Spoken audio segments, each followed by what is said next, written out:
You're listening to Myers-Briggs Question Corner with Edythe Richards.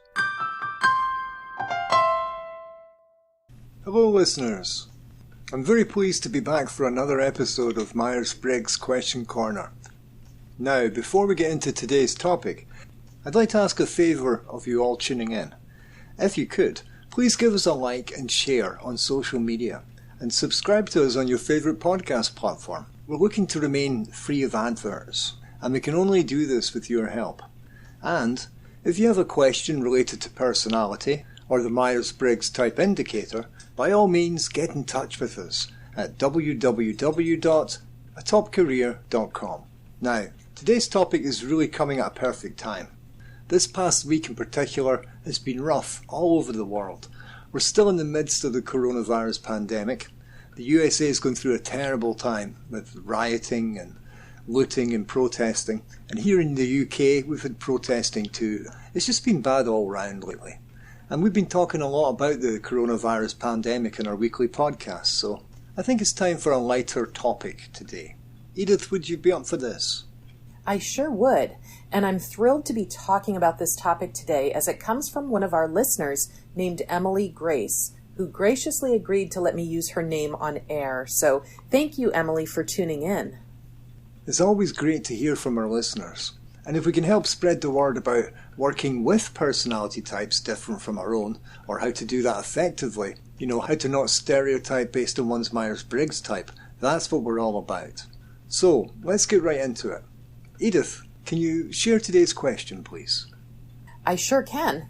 Emily's question is about INFP and ENFP relationships. Specifically, what are the strengths and challenges each would have in their relationships with other personality types and in their relationship with each other?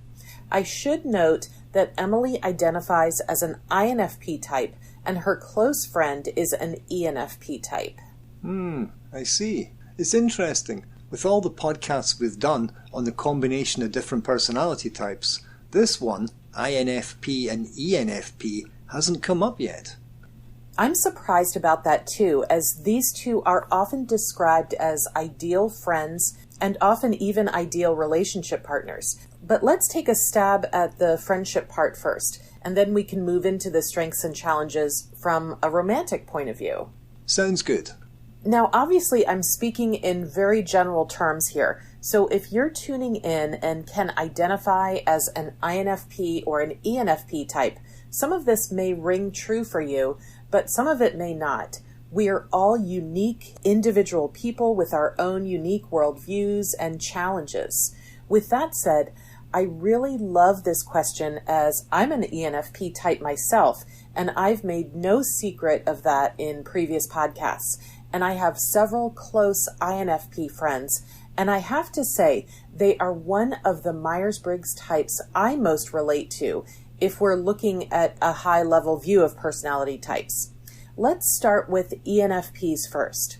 The natural strengths for ENFPs tend to be that they're naturally energetic and enthusiastic, they're versatile and independent, they're imaginative and curious, and they're personable and idealistic. ENFPs naturally focus on human possibilities, generating ideas that will help people in some way, make the world better, things like that. As such, they are natural motivators. They love to make connections between seemingly unrelated topics or events, and they're really at their best when they're brainstorming or generating ideas. And the more off the wall and creative an idea is, the more the ENFP gets excited about it. And they love to share their enthusiasm with others. For INFPs, their sweet spot is supporting others, being a nurturer. INFPs have rich inner worlds of morals, feelings, and ideals, and they spend a lot of time in their heads trying to understand these things better. And they use this knowledge as inner guidance, so to speak, to guide them in deciding what friendships to pursue, what activities or career paths to embark on, what a relationship means to them, for example. They want to see how things fit into their personal value system. And if they do, they'll move forward with executing whatever plan that is. They're intensely private and independent people, and they tend to open up to only a select few people, so they may be seen as reserved or even shy. And this may be the biggest overt difference between an ENFP and an INFP. ENFPs are bubbly, gregarious folks, while INFPs tend to be more quiet and reserved, but with a lot of depth once you get to know them. I see. And as we've talked about in previous podcasts, the extraversion-introversion dichotomy is often the most observable one. So it makes sense that this is also the case with an ENFP and INFP. Is this where some of the struggles might come up in a friendship between these two types, Edythe? It could, especially without understanding and appreciation of your opposite type. And again, that's what we're trying to do here, is just bring awareness of these differences to facilitate better interaction and communication. As with any two people who share this difference between introversion and extroversion, there are bound to be some differences in terms of energy that could lead to misunderstandings. And to be clear, this EI difference doesn't necessarily have to do with being outgoing or being shy. It's about how you're energized. And what I find fascinating about this is how the brains of introverts and extroverts seem to be wired differently.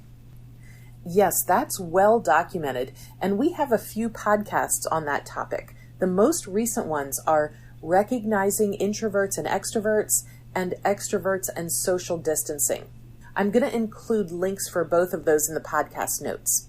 So in terms of introversion and extroversion between INFPs and ENFPs, ENFPs are going to come across as very social beings. They love being around people, and they gain energy from interacting with others. They're passionate and they're full of life, and this is how they present to the world.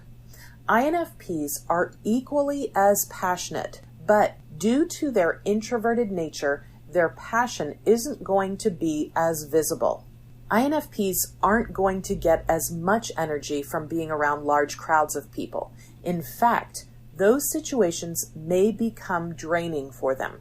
They may even find they don't relate to their ENFP partner or friend because the ENFP can get so animated and jump from person to person and topic to topic so quickly that it all ends up exhausting the INFP. So in a friendship or relationship, this EI difference may be the most profound as far as looking at things from a personality perspective. Yes, and this is a good reminder that it's not necessarily up to you how you present to the world. We're all just wired the way that we're wired. Some things are going to be more natural to us than others, and that's not a bad thing, of course. And this is an introvert speaking here, so I very much enjoy my solitary time, and I definitely prefer not to be around huge crowds of people. It's just not a whole lot of fun for me.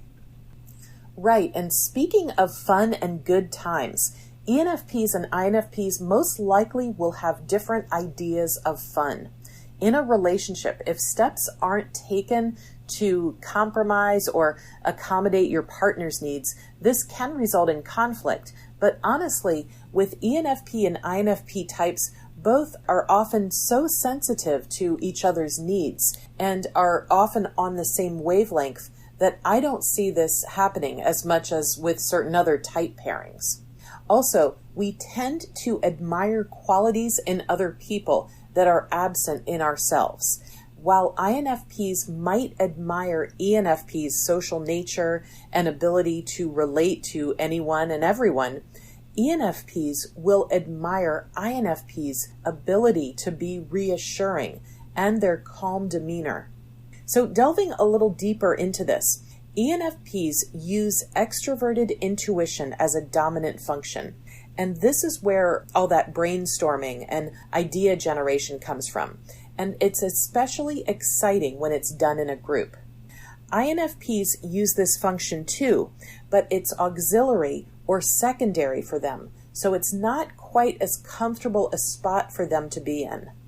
INFPs use introverted feeling as a dominant function, and this is all about taking time to reflect or think about how feelings relate to their morals and values, and looking for ideas that align with themselves and others they care about. As a result, ENFPs are going to gravitate towards anything new, and the INFPs may be more comfortable around people he or she already knows. Social situations can be tricky for this pairing sometimes because of that. Another potential problem area is that ENFPs tend to be more spontaneous than INFPs. So while an ENFP may be all about going out at the last minute or spontaneously going on a trip, an INFP may be more measured and may have to think longer about taking action. If the ENFP is more action-oriented, deliberate behavior like this could become frustrating. And the same holds true for the INFP being frustrated by being coaxed into action before they're ready. Yes, I can see that being problematic. Of course, the key, as you say, Edythe, is to be aware of these differences and take effort to accommodate your partner or your friend. Now, Edythe, here's another thought in this pairing, and it comes from previous episodes where you've mentioned ENFPs have an extreme dislike for monotony, and that includes household chores and tedious tasks that have to be done. I guess it's perceivers who tend to put off these chores, although I know I'm generalising here, and it's not always going to be the case. But what if you have two people living together who are both perceivers? Can this get them into trouble? So let me first define this last dichotomy of J and P, judging and perceiving. This preference pair describes how you prefer to live your life. What are the behaviors that other people see? Judging types prefer a more structured and decided lifestyle and are uncomfortable with unplanned changes. Perceiving types prefer a more flexible and adaptable lifestyle. We don't want to confuse this with a person's level of organization. We've talked in previous podcasts about perceivers looking like they're lazy or indecisive. Not necessarily the case. Perceivers want to consider all of their options before deciding, and this is evident with both big decisions, like where to go on vacation, to small decisions, like what to have for dinner. Perceivers feel pressured when they are forced to make a decision. To relieve that pressure, they may avoid making decisions and try to leave their options open for as long as possible. Ah, yes. And as a result, they may look like they're procrastinating. But this is a good reminder that the Myers-Briggs measures preferences, not abilities. We all have the ability to make a decision quickly or not. And we also have a preference for making a decision quickly or not. And with two perceivers living together, there is potential there for procrastination or chores not getting done. For example, they may struggle to keep their living space neat and organized, and if they have kids, they may be inconsistent in terms of rules if they have the tendency to go with the flow and be less structured parents. Right. It sounds like they would need to determine division of labour, or work together to put schedules together to make sure they get things done. On the other hand, it sounds like both people in this pairing are going to be motivated to meet each other's needs. That they are. And one other potentially problematic area I want to mention, the last one here, and this is ENFP Edythe talking here, because this is something I struggle with. We ENFP types tend to wander through life and get quickly attached to a clever new idea or a new person or a shiny new object. Anything new is fantastic and it grabs our attention, but it never seems to last very long.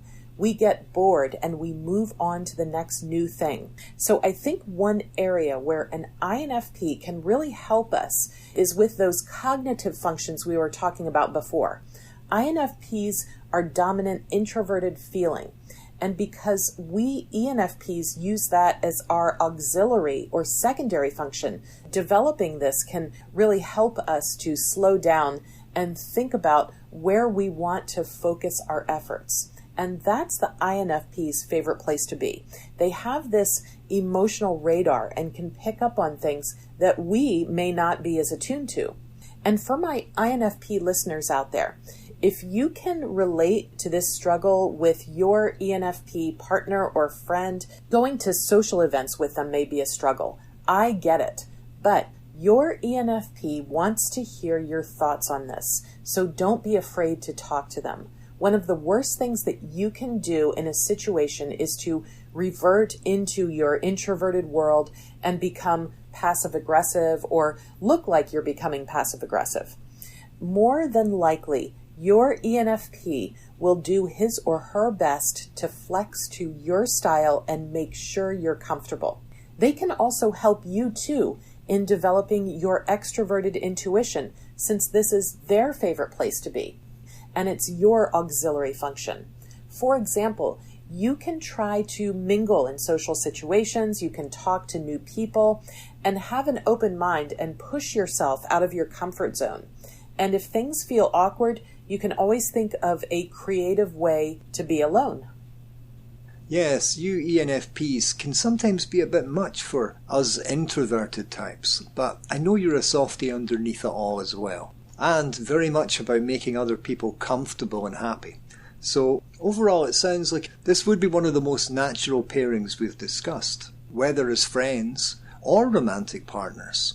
Edythe, we're coming to the end of another episode. I'm hoping you can sum up things for our listeners. What do you want people to remember about the ENFP-INFP pairing? I do believe that friendships and relationships between ENFPs and INFPs are some of the most satisfying of all Myers-Briggs type pairings. Of course, any two people can have a successful and happy relationship, and a lot does depend on the individual chemistry and the maturity of each person. So again, I'm speaking in very general terms here. But the INFP and ENFP relationship is most likely going to be straightforward and easy. They'll each find the deep connection they crave. They'll be able to have deep conversations on a variety of topics, and both will be mindful and supportive of the other, doing their best for win-win in every situation. It's almost always a natural and fulfilling relationship for both. What I also like very much about this pairing is that each will want to communicate their feelings through unconventional ways, and that's going to keep their spark alive. And with that, we've come to the end of another episode. Many thanks, Edythe, for sharing your expertise, and thank you, Emily Grace, for writing in with your question.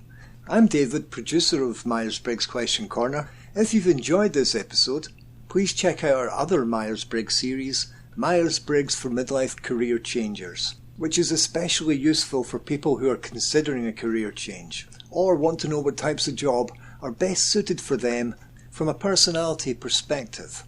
This series is available on iTunes, Spreaker, and wherever you get your podcasts. You should be able to find it there. Thank you so much for tuning in.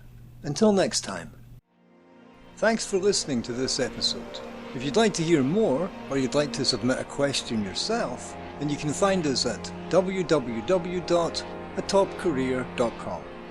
Until next time. MBTI and Myers-Briggs are registered trademarks of the MBTI Trust.